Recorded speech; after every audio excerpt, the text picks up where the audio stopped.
Hi everyone, welcome back to another video. कैसे हैं आप लोग? I hope you are doing great और मैं भी बिल्कुल ठीक हूँ। सो यार, एक नई वीडियो आ गई है मेजर गौरव आर्या जी की और ये वीडियो है Pakistani general Bajwa lies about 1971 war exposed by major Gaurav Arya. So guys, जल्दी से चलते हैं इस वीडियो को देख लेते हैं बिकॉज 1971 वॉर के बारे में वो क्या कह रहे हैं वो आज की इस वीडियो में हम जानेंगे। वैसे आज मैं बहुत मतलब लेजी होकर बात कर रही हूँ तो मुझे भी ऐसा फील हो रहा है। खैर, अपनी मिस्टेक्स खुद पकड़नी चाहिए, इंसान को पता चलता है तो वो उसको करेक्ट कर सकता है।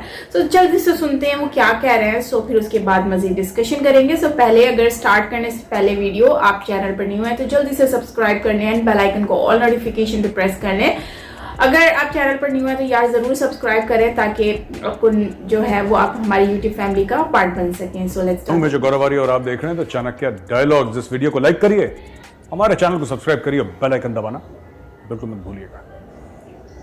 दोस्तों, दो तीन ऐसी खबरें आई हैं पाकिस्तान से कि जो आपको सोचने पे मजबूर कर देंगे कि हो क्या रहा है। देखिए, सबसे पहले जनरल बाजवा एक स्पीच देते हैं, एक ही एड्रेसेस द पीपल और जनरल बाजवा कहते हैं कि पाकिस्तानी फौज का कैथारसिस हो गया है, अब पॉलिटिकल पार्टीज भी अपना कैथारसिस कर लें। कैथारसिस है क्या? हम लोगों को यह बताया गया था लिटरेचर में कि poetry is the catharsis of emotions. जब बहुत ज़्यादा भावनाएं आ जाती हैं तो फिर वो भावनाएं निकल जाती हैं और उस भावनाओं जब निकलती हैं उसको पोएट्री कहते हैं, यानी कविता कहते हैं। तो किसी चीज़ की क्लेंजिंग होती है, क्लीनिंग होती है, कोई चीज़ निकल जाना, उसको कैथारसिस कहते हैं। तो आर्मी अपना कैथारसिस कर रही है, यानी कि जनरल बाजवा ये कह रहे हैं कि यार देखो, 70-75 साल आर्मी ने पॉलिटिक्स में इंटरफियर करा है, नहीं करना चाहिए था आर्मी को। अच्छा, लोग काफ़ी तारीफ कर रहे हैं, देखो कितना डेमोक्रेटिक जनरल है और कितना ऐसा वैसा, ठीक है। अब ये कह रहे हैं कि आर्मी को पॉलिटिक्स में इंटरफेरेंस नहीं करनी चाहिए, ये आर्मी ने सोच लिया है। अब इसमें ना दो तीन चीजें हैं दोस्तों, मैं आपको बताऊंगा जो बहुत गड़बड़ है। एक तो ये पॉलिटिकल स्पीच है पूरी। जनरल बाजवा ने कहकर कि आर्मी को पॉलिटिक्स में नहीं इंटरफेयर करना चाहिए, उन्होंने जबरदस्त पॉलिटिकल इंटरफेरेंस कर दिया है। ये स्पीच पूरी पॉलिटिकल है और मुझे नहीं लगता कि उनको स्पीच देनी भी चाहिए थी ऐसी। ठीक है, उनकी मर्जी है, he is the chief of army staff. Even today as we record, he is the chief of army staff of the Pakistan army. तो हम तो नहीं उनको कह सकते कि जनरल साहब ये करें वो करें, लेकिन मैं आपको बताता हूं इसमें गड़बड़ क्या है।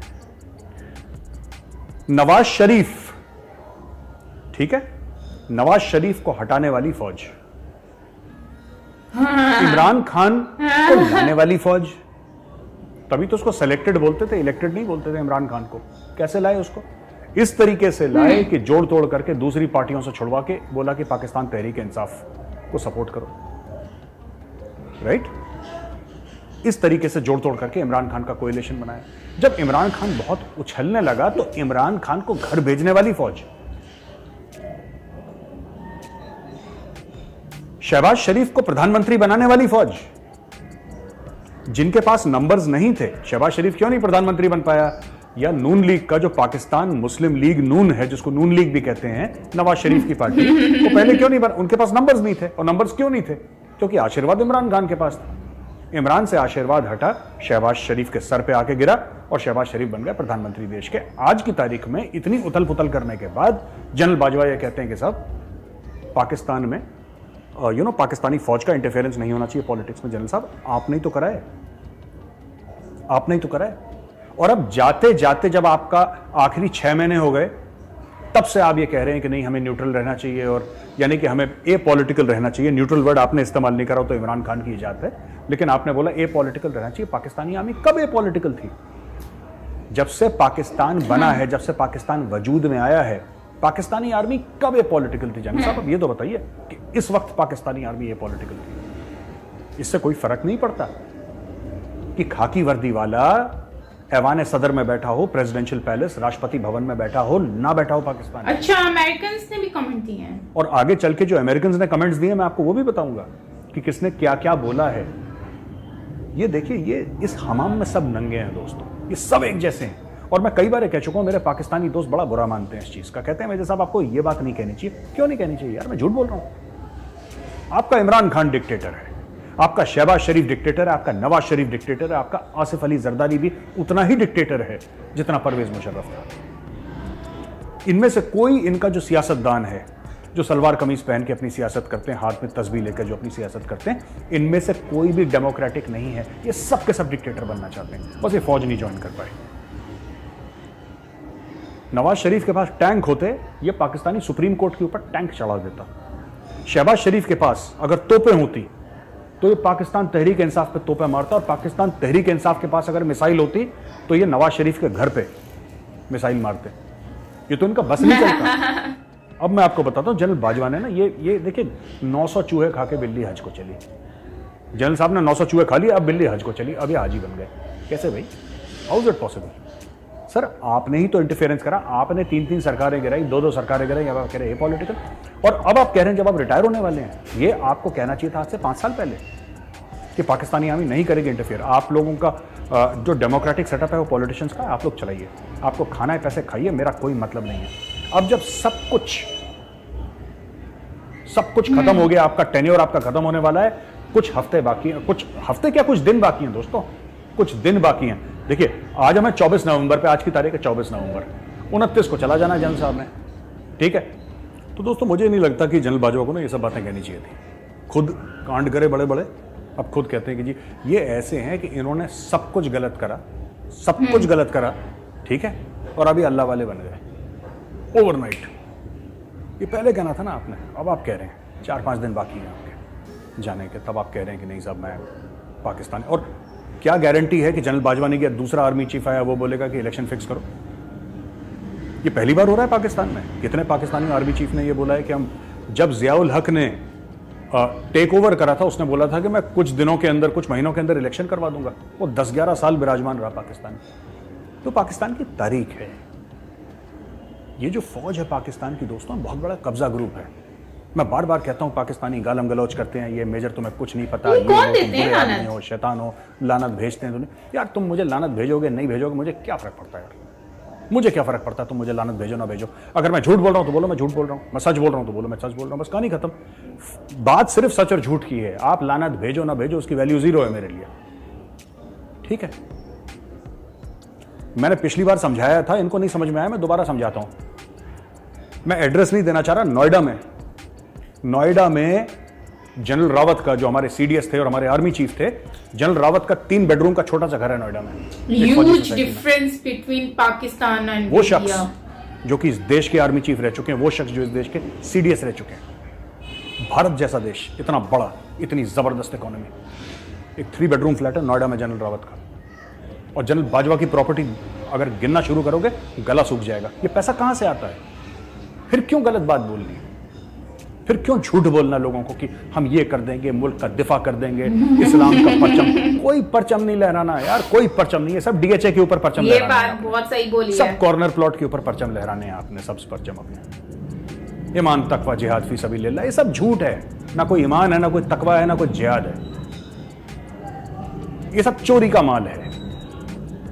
वो कहते हैं कि ये मैं, एक बड़ा अच्छा स्टेटमेंट है, मैं ये पढ़ना चाहता हूं, फिर मैं आपको बाद में बताऊंगा कि स्टोरी क्या है ये, ठीक है। ये दोस्तों अगर आप एक सेकंड, मैंने ये देखिए, अस्मा जहांगीर जो बड़ी ह्यूमन राइट्स एक्टिविस्ट थी, वो बड़ी मशहूर पाकिस्तानी थी, वो अब इस दुनिया में नहीं रही हैं, भगवान उनकी आत्मा को शांति दे। अस्मा जहांगीर ने क्या बोला था कि when the corruption of generals will be investigated, politicians will look like angels. जिस दिन पाकिस्तानी जर्नलों के करप्शन के ऊपर इन्वेस्टिगेशन होगा, उसके ऊपर छानबीन होगी, तो जो हम कहते हैं ना नवाज शरीफ चोर है और ये चोर है और इमरान खान घड़ी चोर है और ये आसिफ जरदारी 10% है, मिस्टर 10%, ये सब फरिश्ते लगेंगे जो पाकिस्तान के फौज के जनरल्स करते हैं, जिस स्केल पे उन्होंने चोरी करी है। और इनके जो नेता हैं पाकिस्तान के, वो तो चलो चोरी करते हैं, कोई बात नहीं, उन्होंने पैसा चोरी कर दिया, राइट। पता नहीं कहां यहां पे जर्नलों ने पूरी एक कौम को 3-4 पुश्तों से इनको बेवकूफ बना रखा है कि हिंदू तुम्हें खा जाएगा, इंडिया तुम पे अटैक कर लेगा, इसलिए हमें बड़े बड़े महल दे दो, इसलिए हमें बड़े बड़े बंगले दे दो, इसलिए हमें इतना पैसा दे दो, हमें कॉर्नर के प्लॉट दे दो, इसलिए हमें दुबई में पेंट हाउस दे दो, और इसलिए हमें लंदन में एक बहुत शानदार अपार्टमेंट दे दो और हमारे बच्चों को ऑक्सफोर्ड और कैम्ब्रिज पढ़ाने के पैसे दे दो और इतनी हमें फार्म हाउस दे दो हमें गुलबर्ग में, क्योंकि हिंदू तुम्हें खा जाएगा। और वो कौम ने विश्वास कर लिया उस बात का, उस बात पर बिलीव कर लिया। और जनरल ये अभी देखिए दूसरी चीज, जनरल बाजवा ने क्या बोला अपनी स्पीच में। जनरल बाजवा कहते हैं यार कि 1971 की लड़ाई का उन्होंने हवाला दिया और बोला कि साहब जो 1971 की लड़ाई थी वो एक मिलिट्री हार नहीं थी, यानी कि फौज नहीं हारी, हमारे पॉलिटिशियंस हार गए। ये जनरल बाजवा ने बोला, ठीक है। ये फिर झूठ है सबसे बड़ा। बाजवा साहब आपकी फौज हारी थी, ठीक है। उस समय पाकिस्तान का प्रेसिडेंट कौन था? Right, general Yahya Khan. उसके पहले अयूब खान था। मैं अयूब खान पे बाद में आता हूं, उसकी क्लास में बाद में लगाऊंगा। याह्या खान, ठीक है। कौन थी? और जनरल रानी कौन थी, जरा ये पता लगाइए। हु वाज जनरल रानी? इन्होंने एक बार इसके बारे में पहले भी डिस्कशन किया था। जब पाकिस्तानी आर्मी की मार पड़ रही थी ना ईस्ट पाकिस्तान में, तो जनरल याह्या खान ये सुना था मैंने, तवाइफों से गाना सुन रहा था। आप जाइए जनरल रानी ढूंढिए कौन है, जरा पता लगाइए कौन है जनरल रानी। जो पाकिस्तानी जिसको कहते हैं मलिका तरन्नुम, नूरजहान, बड़ी फेमस सिंगर हैं, और लता मंगेशकर जी भी उनकी बड़ी इज्जत करती थी, और हम भी उनकी गायकी की, नूरजहान की हम गायकी की बड़ी इज्जत करते हैं। जबरदस्त टैलेंट है और कमाल की सिंगर थी, इसमें कोई शक नहीं है। उनका क्या रोल था 1971 की लड़ाई के वक्त, आप जरा जाके देखिए। ये अपने कमरे में याह्या खान 3 दिन तक कमरा बंद करके शराब पी के जनरल रानी और उसकी सहेलियों के साथ कमरे के अंदर था, और वहां पे फौज सरेंडर कर रही थी और फौज भगदड़ मच रही थी वहां पे 1971 में। ये कहना कि हमारे पॉलिटिशियंस खराब हैं और हमारे पॉलिटिशियंस बहुत गंदे हैं और उनकी वजह से मुल्क अलग हो गया, उनकी वजह से मुल्क अलग नहीं हुआ साहब। उसके पहले अयूब खान था। To the events, I mean the events leading to 1971, अगर आप उससे 3, 4, 5 साल पहले देखें तो कौन था वहां पे? 1965 और 1971 के बीच में तो सिर्फ आपका 6 साल का फर्क था भाई। आपके अर्ली 50s से तो आपके सिर्फ, और अर्ली 50s के पहले लेट 40s में भी तो कौन सा आपके 1-1.5 साल जिन्ना साहब रहे जिंदा। जिन्ना ने कौन सा इलेक्शन जीता था? जिन्ना भी तो डिक्टेटर था भाई। मोहम्मद अली जिन्ना ने कौन सा चुनाव जीता, आप ये बताइए कि वो इलेक्शन जीत के आया हो। आपके यहां तो इलेक्शन फर्जी होते हैं, आपके यहां तो इलेक्शन फर्जी होते हैं। जिन्ना ने तो इलेक्शन लड़ा ही नहीं। जिन्ना को डे 1 से पता था कि जो मैंने मुल्क बनाया है इसमें सब फर्जी है मामला, ये तो चाइनीज माल है पूरा। जिन्ना ने कौन से इलेक्शन लड़े भाई? लियाकत अली खान को आपने मार दिया, जिन्ना की बहन फातिमा जिन्ना उसको आपने ठोक दिया, कहानी खत्म कर दी उसकी आपने। तो यार ये सब झूठी बातें कि 1971 में ये हो गया था, ये हो गया था, वैसा सबको पता है। पाकिस्तानी फौज ने सरेंडर करा था। पाकिस्तानी फौज ने इसलिए सरेंडर करा था क्योंकि आपने बंगालियों को, हाँ इंडिया इसमें शामिल था, बिल्कुल शामिल था। इसमें कोई साजिश की बात नहीं है। हमने तो खुल के मुंह पे बोला है कि हम शामिल थे। साजिश तब होती है ना जब आपसे कुछ छुपा के पीठ पीछे आके कोई अंधेरे कमरे में साजिश करे और आपको ना बताए। हम तो 1971 से बोल रहे हैं कि हाँ इसमें हमारी खुफिया एजेंसी शामिल थी, इसमें इंडियन आर्मी शामिल थी। We helped raise the Mukti वाहिनी। हमने तो कभी इसको छुपाया नहीं इस चीज को। हमने तो पढ़ा है अपने स्कूलों में कि मुक्ति वाहिनी क्या है। हमें कैसे पता वरना मुक्ति वाहिनी क्या है? हमें तो पढ़ाया गया था कि हमने करा था, हमारी किताबों में लिखा है हमने करा था। कोई साजिश वाजिश नहीं हुई थी। आप लोग नालायक थे, निकम्मे थे।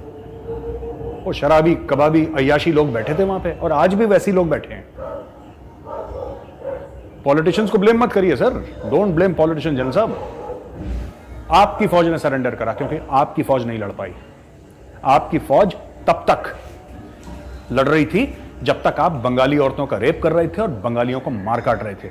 जिस दिन बंगालियों ने हथियार उठा लिया आपकी फौज ने सरेंडर कर दिया। और इसके पीछे भी एक छोटी सी स्टोरी है, और स्टोरी सिर्फ ये है जनरल साहब, ठीक है, हाँ इंडियन आर्मी घुसी थी ईस्ट पाकिस्तान में, बिल्कुल ठीक है। इंडियन आर्मी ढाका तक पहुंची, बिल्कुल ठीक है। लेकिन वो जो ट्रिगर था ना राइफल पे, या वो जो राइफल संगीन के साथ लगा के जो पाकिस्तानी फौजी के सीने में उतारी थी, वो हाथ बंगाली थे, वो दिल बंगाली था, वो जज्बा बंगाली था। Yes, we created the Mukti Vahini, of course we created the Mukti Vahini. लेकिन एक बात ध्यान रखिएगा, मुक्ति वाहिनी जो क्रिएट करी थी हमने ना, जज्बा उनका था, मुक्ति वाहिनी में बंगाली थे जो, अच्छा अगर उस टाइम पे ये सब राइट, सीरियस होते तो शायद ये जनरल साहब ने एक बड़ी कमाल की चीज बोल दी कि साहब इंडियन आर्मी इतना ह्यूमन राइट्स वायलेशन करती है, दुनिया कुछ नहीं कहती और दुनिया हमें कहती है। जनरल साहब एक बात बताओ, I think you should not at this point in time, जब आप रिटायर होने वाले हैं, अब पता नहीं 29 को क्या होगा, पाकिस्तान का कुछ नहीं पता लगा जनरल बाजवा ने फिर बोला कि मैं 6 साल और रहूंगा, nobody knows, but the fact of the matter is हम मान के चल रहे हैं कि आप जा रहे हैं, ठीक है, हम मान के चल रहे हैं कि आप जा रहे हैं। मैं आपको सिर्फ एक बात कहना चाहता हूं जनरल साहब, आपने बोला कि इंडियन आर्मी ने ह्यूमन राइट्स वायलेशन करे। I will tell you something, मुझे 26 अक्टूबर 2017 को ब्रिटिश पार्लियामेंट में इनवाइट करा। ये इमेजेस देखिए आप, मैंने ब्रिटिश पार्लियामेंट में मैंने ये बोला था कि इंडियन आर्मी से गलतियां हुई हैं कश्मीर में, मैंने खुद बोला था, और हमारे चीफ कहते आए आप स्टोरी क्या सुना रहे हैं जनरल साहब, स्टोरी क्या सुना रहे हैं आप, किसको सुना रहे हैं आप स्टोरी, झूठ क्यों बोल रहे हैं। मुझे एक बात, आप तो फौजी हैं सर, इनका तो कोई दीन ईमान नहीं है ना, ये जो आपके इमरान खान हैं और नवाज शरीफ हैं, शहबाज, और ये सब तो चोर लुटेरे हैं, आप खुद कहते हैं, ये जरदारी वरदार, आप तो फौजी हैं सर, आप तो ना बोलें ऐसी बातें। मैं आपको इंडियन आर्मी के बारे में बताता हूं, जब मुझे लंदन जाना था और मुझे बोला था कि आपको हाउस ऑफ कॉमन्स में आपको ये बात कहनी है और आपको कश्मीर के बारे में एक्सेशन जो था, इंस्ट्रूमेंट ऑफ एक्सेशन जिस दिन हुआ था, तो आपको वहां पे जाके स्पीच देनी है, और वहाँ पे कुछ मेंबर ऑफ पार्लियामेंट्स भी बैठे थे और काफ़ी सिविल सोसाइटी के भी लोग बैठे थे वहाँ पे, तो मैं वहाँ पे आया जो मैंने स्पीच दी। स्पीच से पहले मैं सुषमा जी से मिलना चाह रहा था, सुषमा स्वराज जी हमारी मिनिस्टर ऑफ एक्सटर्नल अफेयर्स हुआ करती थी, वो प्रेजेंट नहीं थी इंडिया में, जब कुछ 8-10 दिन पहले मैं जाने से मैं उनसे मिलना चाह रहा था कि मैम मैं पार्लियामेंट में जा रहा हूँ, कहीं मुंह से मेरे I don't want to because this concerns India, as an Indian citizen I am going, so what is your view. पर सुषमा जी अवेलेबल नहीं थी, वो ट्रैवल कर रही थी उस वक्त, वरना जरूर मिलती, सुषमा जी थी नहीं वहां पे। तो मैं क्या करता, मैं किसके पास जाता, मुझे इतनी नॉलेज नहीं थी उस वक्त, तो मैंने वही army and I short an audience with general Bipin Rawat, उस समय general Bipin Rawat chief of army staff, और मैंने जनरल बिपिन रावत सर को मैंने बोला, मैं उनके ऑफिस में बैठा था और जनरल बिपिन रावत सर से मैंने सिर्फ एक बात पूछी, मैंने बोला सर मैं जा रहा हूं ब्रिटिश पार्लियामेंट और ये कश्मीर के ऊपर बातचीत करनी है, तो सर वहां से सवालात जरूर आएंगे ह्यूमन राइट्स के बारे में, ये सब, तो मुझे क्या बंदा थोड़ा कंफ्यूज हो जाता है, क्योंकि मैं इतने बड़े प्लेटफॉर्म में तो मैं कभी गया नहीं अपनी लाइफ में, टेलीविजन पे बोलना और ऐसे पब्लिक प्लेसेस पे बोलना तो ठीक है, but you are sitting inside the British parliament, किसी और दूसरे मुल्क के पार्लियामेंट में। जनरल रावत ने मुझे सिर्फ एक बात बोली, is a son tell the truth, बेटा सच बोलना, जो भी है, अच्छा है बुरा है, जो सच बोल दो सबके सामने, बाद में हम देखी जाएगी। मुझे जनरल रावत ने सिर्फ एक स्टेटमेंट बोला था, दूसरी चीज उन्होंने बोली थी कि क्या पहनकर जा रहे हो वहां पे, तो मैंने बोला सर जाहिर सी बात है वहां पे सूट पहनूंगा, टाई पहनूंगा, ये मेरा मतलब है कौन सी टाई। अच्छा, तो मैं चुप रहा। उन्होंने बोला कुमाऊं रेजिमेंट की टाई पहनना, you are from the Kumaon regiment, अपने रेजिमेंट की टाई पहन के जाना ब्रिटिश पार्लियामेंट में। तो मैंने कुमाऊं रेजिमेंट की टाई पहनी और मैं ब्रिटिश पार्लियामेंट में गया और वहां पर मैंने सच बोला। जब भी कभी इंडियन आर्मी से कश्मीर में कहीं पे भी कोई गलती होती है, हमारा मीडिया सबसे पहले उसको सामने लेकर आता है।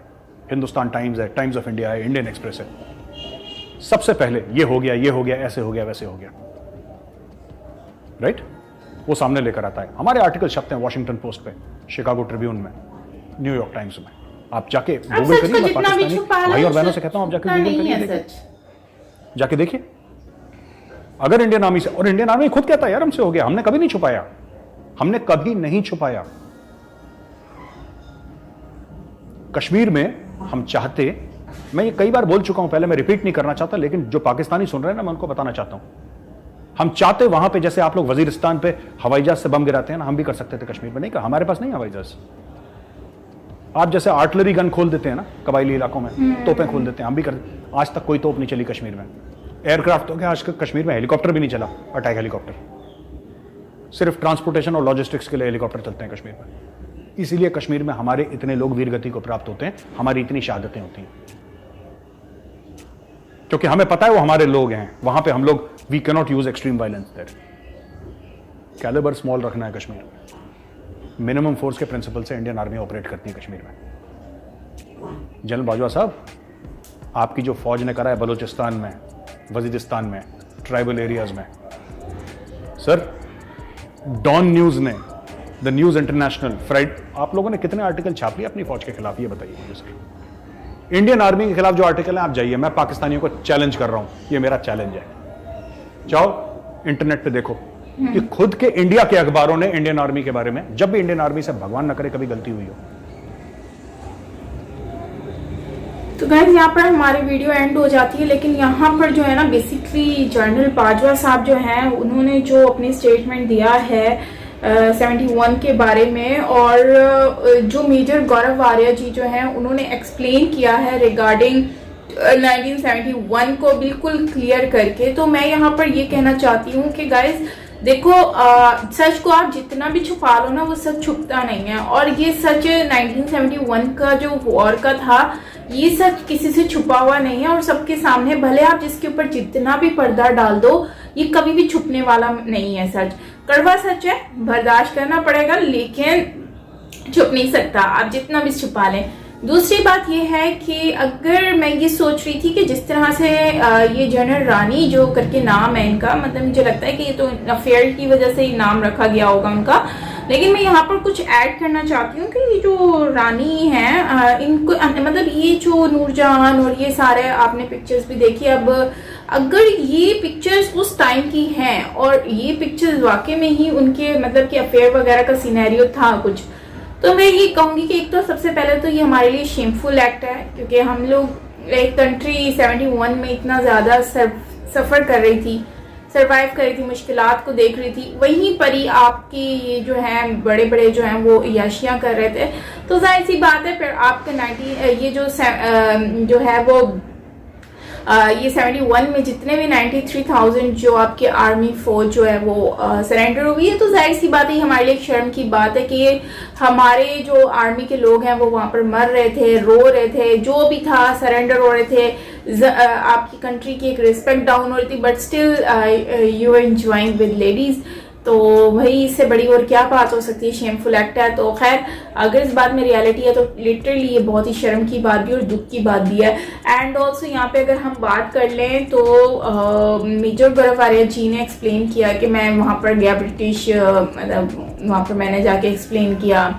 तो जाहिर सी बात है जो आप सच बोलना होता है वो सच ही होता है, झूठ झूठ होता है। तो सच को सच बोलेंगे जितना वो सच ही आपको और ज्यादा इजी होगा, आपके लिए रास्ते भी उतने ज्यादा इजी होते जाएंगे। अगर आप झूठ बोलेंगे और झूठ पर कॉन्सेंट्रेट करके रखेंगे तो मुझे लगता है कि आने वाले वक्त में आपको काफी सारी चीजें जो होती हैं ना उसमें आपको काफी सारी दिक्कत आने वाली मिलती रहती हैं। तो ये था हमारा आज का वीडियो और मेजर गौरव आर्या जी ने बहुत अच्छे से एक्सप्लेन किया है। और जनरल रावत सर जो हैं उन्होंने जो चीजें हैं उसके अंदर देखो, प्रॉपर्टी इंडिया में मैंने देखा है कि इंडियंस प्रॉपर्टी नहीं इतनी बनाते, वो लोग अपनी पॉलिटिक्स को ज्यादा से ज्यादा कंसंट्रेट करते हैं, अपनी कंट्री के ऊपर फोकस करते हैं। लेकिन हमारे यहाँ पर प्रॉब्लम ये है कि आए दिन किसी ना किसी का कोई मामला निकल कर आ जाता है। अब बाजवा सर का भी आए दिन कुछ निकल के आया हुआ है। उससे पहले इमरान खान घड़ी बेच दी उन्होंने, फिर उसके बाद नवाज शरीफ का अलग सिनेरियो, हर किसी का कुछ ना कुछ प्रॉपर्टीज निकल कर आ रही हैं। और मैं ये समझती हूँ कि जब ये चीजें सामने आ रही हैं तो इसका सिंपल सा मतलब ये है कि हमारे जो क्राइसिस यहाँ पर हो रहे हैं, पाकिस्तान का जो इस वक्त कंडीशन चल रही है, तो वो शायद यही रीजन है। इसकी वजह से हम लोग को आज इतना कुछ जो है वो फेस करने को मिल रहा है। तो खैर दोस्तों, आप क्या कहेंगे इसके ऊपर जरूर मुझसे शेयर करें, मैं आप लोगों की राय जानना चाहूंगी। और जो है बस क्या कह सकते हैं, जो भी है मेजर साहब ने सब कुछ क्लियर करके रख दिया है। अब तो इन लोगों को खुद ही सोच लेना चाहिए कि भाई ये DHA में प्रॉपर्टी बनाना या आउट ऑफ कंट्री में प्रॉपर्टी बनाने से बेहतर है अपने गरीब लोगों की हेल्प की जाए। लोगों से मांगने से बेहतर है हम लोगों की हेल्प करें। लेकिन हमारी कंट्री उस कंडीशन तक कभी आएगी भी नहीं जहां तक ये जानी चाहिए थी। दोस्तों, आप क्या कहेंगे इसके ऊपर जरूर शेयर करें मुझसे कमेंट सेक्शन में, आप लोगों की राय जानना चाहूंगी। बाकी मिलते हैं नेक्स्ट वीडियो के साथ, अपना बहुत सारा ख्याल रखिएगा। Till then take